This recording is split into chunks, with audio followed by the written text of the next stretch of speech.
So ayan na, ito na. Ibalik na namin lahat. Ayan. Napagawa na yan ng oil seal. Kapit yung bagong oil seal. Ito yung luma na tinanggal. Eje mother. Tapos ayan na, kapit na yung radiator. Ito, cooler ito. Cooler nila to. Ayan. Tapos bago na yung filter nito, oil filter, air filter. Ayan, pinagawa lahat. Bago lahat yung air filter, oil filter, langis nito.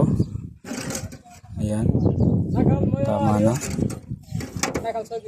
bago na yan. Tapos diesel filter, pinagawa na diretso yung mga luma nito.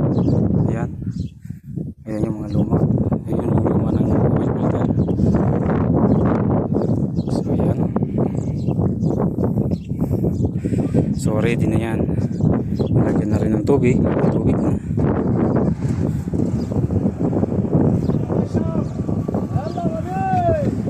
Ayan, lahat na yan bago, okay na yan, ready to ano na yan, trabaho. Paandarin na lang yan. Kasi yung pumunod, salamat sa panonood. God bless, ingat kayo lagi. Full boto na 410 horsepower.